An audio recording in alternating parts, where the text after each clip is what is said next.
The sun blazed across the Texas Hill Country like a blacksmith's forge, the sky streaked with molten gold and hammered iron.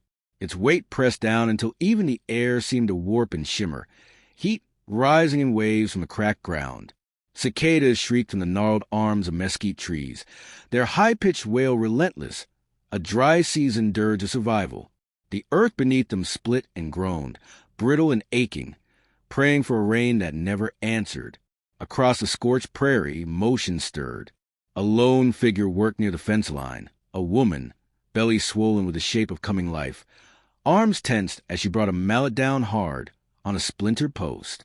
Her hands, wrapped in linen and raw determination, gripped the handle with practiced fury. They were hands meant for quiet tasks, shelling peas, folding linens, but they had long since been repurposed for labor, for survival. Abigail Monroe, 6 months along and looking nearly due, wiped the sweat from her temple with the back of a dusty wrist and crouched down, reaching for a roll of rusted barbed wire. The barbs bit into her palm, slicing through skin with ease. She hissed, breath sharp between her teeth, but didn't stop. Blood welled and slid down her fingers, unnoticed or at least unacknowledged. There wasn't time to care. The post had rotted clear through. It had to be replaced. She pressed her knee into the dirt, ignoring the ache in her back, the burn in her thighs. The land wouldn't fix itself, and no one was coming to help her. Then came hoofbeats, slow and steady from the east. Not the panic pace of warning, but something heavier. A man emerged from the rise, silhouetted against the brutal sun. He tipped his hat, shadowing his face, but his voice carried clearly, rough and coated in scorn. "Well, I'll be damned," he drawled, his smirk twisting in the heat shimmer. "Your husband must be tinning in his grave, seeing you out here like that."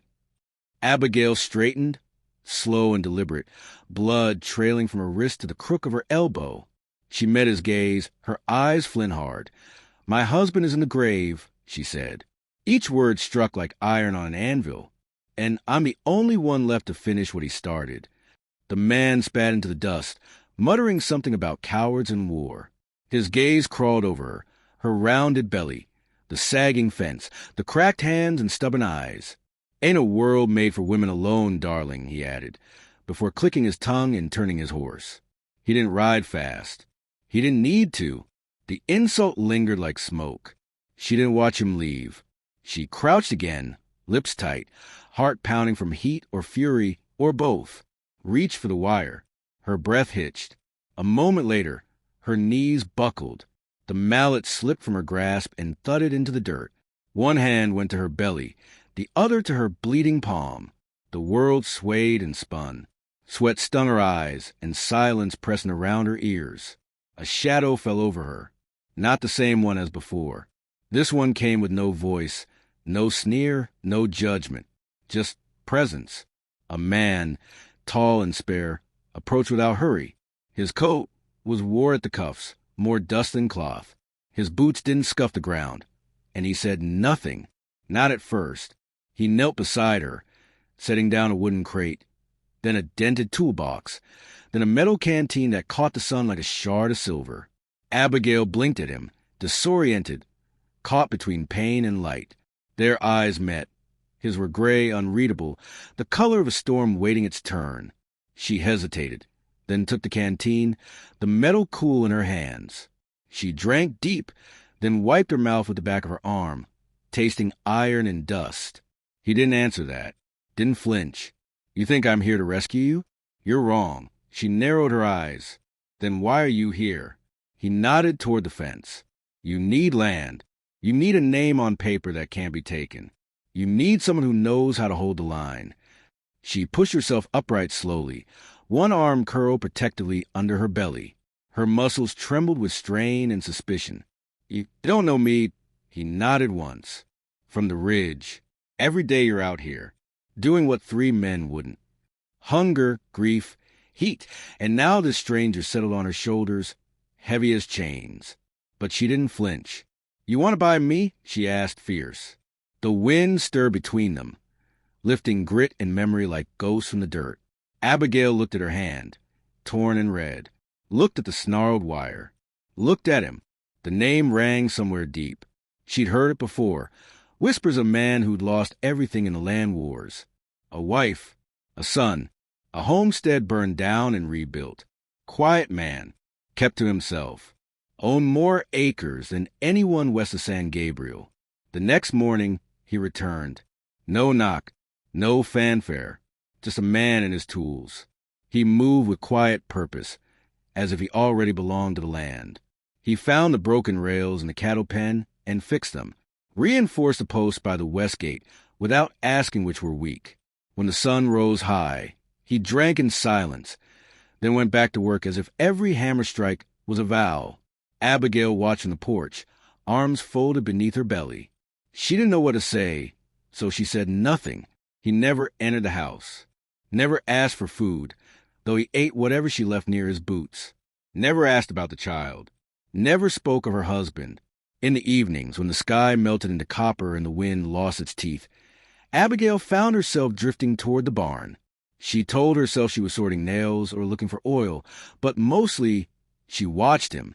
Tom worked on the roof by lantern light, the glow swaying beside him as he climbed the ladder, hammer in hand. His movements were steady, unhurried, reverent, like a prayer said with muscle and grit. He didn't speak, but his hands did. Clean lines, sure strikes, nothing wasted. Within a week, the changes began to show. The cattle pen stood solid again, no longer sagging like a tired spine. The roof stopped leaking. The fences straightened, stubborn as new soldiers. But Abigail still didn't trust it. Not the repairs, not the man, not the sudden ease where there had been only strain. Trust, after all, was a luxury she'd long since put away. One night, as the hills turned navy and the horizon blurred into ink, she walked toward him. He was crouched near the stable, oiling the stubborn hinges on the barn door. She didn't clear her throat or ask if he had a minute, just spoke. He didn't answer right away, just wiped the excess oil from the hinge, folded the rag into a square, and then finally turned to her. She studied him. Not because you want something, not because you pity me. He looked up then, really looked, his eyes steady, the color of hammered tin. You don't need pity, he said. You need things fixed. She nearly laughed, just a sharp, startled breath. But instead, she turned away unsettled, not by his words, but by their plainness, their truth. He made it sound less like charity, more like a man staking a claim, not in her, but in the land itself, in the work, like he respected what it cost her to hold the line. The next day, with the sun still climbing, 2 riders came up the road. Their horses snorted and kicked to the dust near the front gate, where Tom Delaney drove a rusted nail into split cedar. One boot braced against the post. His hammer rose and fell in rhythm, unbothered, unhurried. The riders dismounted like they owned the ground they stepped on. Curtis Lang, wide as a barn door and face like tan leather, wore the smirk of a man who traded favors for power.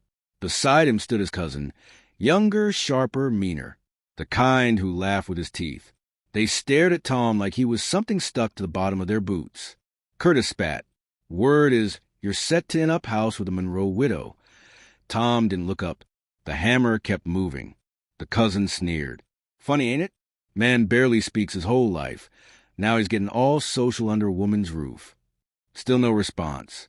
Just one more nail-driven flush. Then Tom wiped his hands on a rag and stood. When he faced them, he didn't raise his voice, didn't reach for a weapon, just looked. She lost her husband. She's carrying a child. She's working land this valley already buried. He paused. Curtis muttered something under his breath, but Tom wasn't finished. I'm not here to buy her. I'm here to help her keep what's worth keeping. If that bothers you, I'll be here tomorrow too. Curtis shifted his weight, jaw tight. For the first time, he looked unsure. The cousin, mouth twitching, muttered, Let's go. They mounted without another word and rode off, slower than they'd come. The dust they kicked up settled behind them like a door gently closing. From the porch, Abigail had seen everything. One hand rested on the swell of her belly, the other clenched without her realizing. Her heart thudded faster than it should have, not from fear, but something older, something like memory, the memory of being defended. That evening, she said nothing, but she brought him supper, beans, cornbread, a cut of smoked pork, on a tin plate still warm from a fire. He nodded once, took it gently, and ate beneath the pecan tree with his back to the wind while the sky turned the color of cooled embers. That night, she slept straight through, not from exhaustion, but from the strange peace that comes when someone stays. Tom Delaney didn't speak much, but the silence around him had shape, scar-shaped, wordless stories held in the grooves of his hands. Stories the valley whispered but didn't understand. They said his wife, Lily, signed a deed she didn't fully read, that the ink on it turned their southern pasture into someone else's claim. They said Tom rode out to make it right and came back to find a roof aflame, a home already ash. They call it an accident, a lantern tipped, maybe carelessness, or grief, or madness. He'd seen the footprints, the trail, the burnt match in deliberate silence that followed. He didn't bury Lily and their boy in the churchyard, didn't mark their names in stone. Instead, he carried what was left of the cottonwood she loved, built a low stone wall to keep out the wind, left behind only an iron door hinge, warped by fire, buried like punctuation, and then he vanished, sold half his land, not for money, but for quiet, kept the ridge, built a house with no porch, and answered no one. He saw Abigail Monroe long before he spoke to her, watched her from the ridge, hammering with trembling arms, stringing wire with fingers already torn, belly full and boots worn thin. At first, he told himself she was just another widow holding on too tight to a man's dream. But then he saw her drop the mallet, saw her sink to her knees and rise again without calling for help. And something broke inside him, something he thought had burned down with Lily. Because Lily had done the same, fought for a fence line, signed a paper for peace, paid for it with smoke. Tom had sworn never again, never to stand on scorched ground, never to try to fix something bleeding. He was there because the world had failed too many women like her, and as long as he had breath in his lungs and strength in his arms, he'd do what someone should have done a long time ago, stand with her. He never told her any of this. There was no need. But every board he replaced, every post he braced, every nail he drove into stubborn wood was part penance, part prayer, part promise. That maybe this time, something might hold, might not break, might not burn. Abigail never asked what carved the silence into his bones, and Tom never offered it. But sometimes at dusk, when the last light slipped behind a ridge and the wind stirred the grass like the brush of old ghosts, he'd sit beneath the oak behind the barn, hand resting on a leather-wrapped hilt of knife he never unsheathed, eyes fixed westward toward graves unmarked and a fire only he remembered. And in that hush, something in him began to heal. Not all, not fully, but enough to stay. The first time Abigail set a second plate on the table, she didn't speak. She just poured stew into a cracked blue bowl, laid it across from her own, and sat down, slicing bread with steady hands and a straight back. Tom stood in the doorway for a long moment, hat in hand, collar dusted with the day's grit, boots heavy from work. Then, as if the house itself gave permission, he stepped inside, quiet, careful, deliberate, and took his place across from her. They ate without rush, without comment, while crickets hummed through the window screen and the wind whispered beneath the eaves. The silence wasn't weight. It was shelter, not the kind that closed in, but the kind that let you breathe again, like a wound, scabbing over, still sore, still healing but closed. When they finished, Tom gathered the dishes and washed them without being asked. His movements were steady, unhurried, the dishwater catching flecks of lantern light, like starlight in a basin. From the doorway, Abigail leaned against the frame, one hand resting low on her belly, the other pressed to the wood behind her. "You always this quiet when someone feeds you?" she asked, her voice soft, edged with a hint of amusement. He looked over his shoulder, not smiling but not unkind. "I speak when there's something worth saying." He nodded once, dried his hands, and stepped past her into the night. The screen door eased shut behind her with a creak that sounded less like leaving and more like staying close. She stood there a moment longer, watching the place where he had gone, the porch dimly lit by the moon's silver touch. Then she sighed, turned down the lamp, and let the quiet settle in around her. Later that night, pain woke her, Not sharp or screaming, just a low, heavy ache that tugged at her lower back like the slow pull of a tide. She sat up carefully, one hand braced against the wall, the other pressing against her belly. Her breath came shallow, in rhythm with something deeper and unspoken. A soft sound outside, not danger, but not nothing, drew her from bed. She wrapped her shawl over her shoulders and opened the front door. Tom sat at the edge of the porch, elbows on his knees, his knife in one hand. Across his lap lay a piece of cedar, shaved thin and curling at the edges. The shavings drifted down into the dirt like feathered smoke. She lowered herself beside him, slow and stiff from the pain. He glanced briefly at her belly. "Just sore," she murmured. "Comes and goes." Without a word, he handed her the carved sliver of cedar. Letters had been etched into it. Not a full name. Just the beginning, J. Monroe Delaney. He turned his gaze to the quiet field beyond the fence, where cattle slept and stars hung like stitches across the sky. She blinked, caught somewhere between confusion and the dull echo of pain. "You want to marry me?" He held the cedar carving a little tighter. Not from anger, but with intention. "You don't need to marry me to be decent, Tom." His jaw tensed, then loosened. "I know, but I need a reason to stay. I wandered too long with none." She looked at him, really looked, at the fire-weathered lines of his face, the knife loose in his hand but always near, the silence wrapped around him like a coat he didn't know how to take off. She saw the weight of him, the way he held himself together through sheer stillness. She let out a small laugh, breath catching somewhere between disbelief and something that might one day become trust. "That's not much a proposal." The quiet returned, but now it pulsed between them, not empty, expectant, like the hush before something brave begins. She leaned into his shoulder, sighing before she meant to. "I'm not marrying you because I'm afraid," she said, "or because I'm weak." She turned the carved wood in her fingers again, feeling the truth of it settle into her palm. Then she slipped it into the pocket of her nightdress and said, "Then come morning, we'll go sign what needs signing." Tom didn't answer. He just reached out and took her hand, held it in both of his, rough, warm.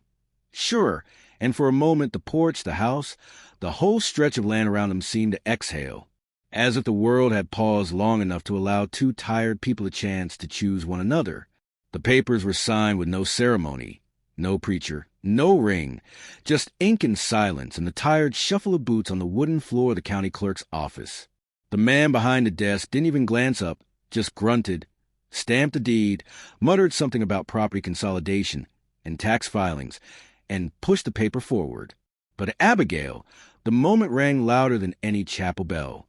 Not in the way folks talked about marriage shifting the world, but deeper, simpler, like the sudden, solid presence of a hand braced at your back just before the wind picked up. For the first time, she felt like maybe the line in the dirt would hold. They rode home without speaking. The sun sat high overhead like judgment, and the wind kicked up dry and hard across the road, flinging dust through the wagon slats. Abigail clutched the folded deed in her lap, like it might vanish if she let go, like the ink might fade if she blinked too long. Beside her, Tom sat steady, reins loose in his fingers, watching the road ahead but always aware of her. The way her shoulders held tension, the way her thumb rubbed over the paper without knowing. The rumors reached the ranch before they did. By the next market day, the town was already whispering that she'd sold herself to the man on the ridge, that Delaney had taken a wife, and it hadn't cost him a ring, just a busted fence and a few pails of water. At the mercantile, glances lingered too long. At the feed store, the chuckles came too soft to confront, but too loud to ignore. At the well, where women gathered to draw water and let their words sharpen like knives, they said the water on Abigail's land always tasted off anyway. She said nothing. Tom said even less. But the silence between them didn't grow heavy. It thickened, like good hide cured in sun, becoming a kind of shield. Nights passed in quiet rhythm. Her cooking, his repairing, the creak of a house settling into the shape of two people trying. The baby kicked more now. She swore he knew the sound of Tom's boots on the floorboards, even if the name didn't match the blood. Just after sundown, it shattered the bottom pane of the front window, spraying glass across the floor like scattered ice. Abigail screamed, hands flying to her belly. The baby jolted inside her. She stumbled to the door, breath short, hard a hammer. Outside, laughter rang out. 3 boys, drunk on heat and bad ideas, stood at the edge of the yard. One was Lang's nephew, one the butcher's second son, the third she didn't recognize, but his hand still held a rock. Then Tom stepped out of the barn. Slow, like a storm that waits before it breaks. Sleeves rolled, boots silent, a rifle in his hands, not raised, not loaded, just held like it belonged there, part of him, the way silence belonged to him. The boys stilled. The one with the rock let it fall. Tom said nothing. He didn't need to. His gaze held steady, iron, not anger, not fear. Just wait, just warning. One boy muttered something about a joke. Another backed up. All 3 turned and ran. Laughter gone, their boots kicking up dust that vanished into the night.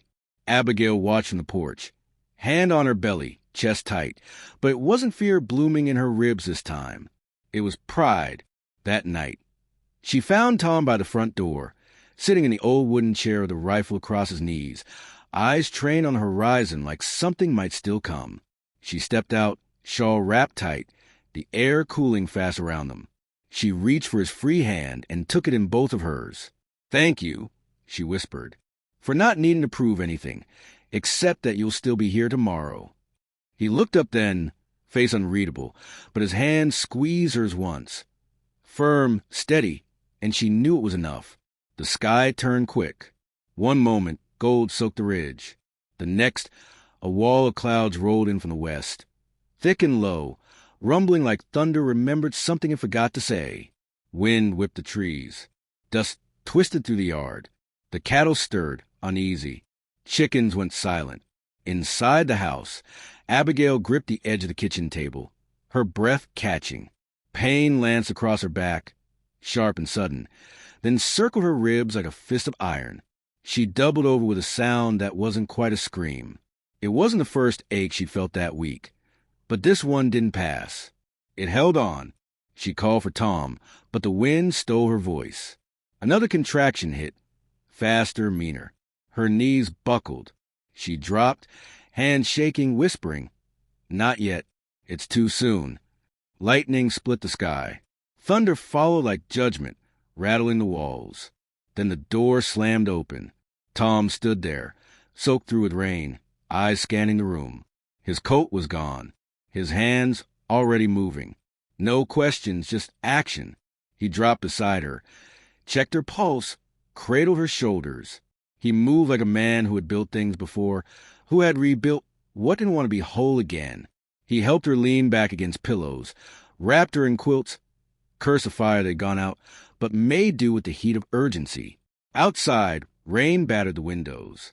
Wind howled through the eaves. Inside, her cries rose in waves, raw, ragged, breaking open. "You're not alone," he said. And then he did something she didn't know he could. He kept talking. Calm, steady, a tether. "You breathe with me. In, out, like this. You hold on. Don't let go." He moved behind her, settled against the wall, arms wrapped around her from behind like a brace, like a vow. She leaned into him. Pain, pressure, everything breaking open. And in that room, with the storm outside tearing at the world and something new fighting to enter it, she held on to the only thing that hadn't broken.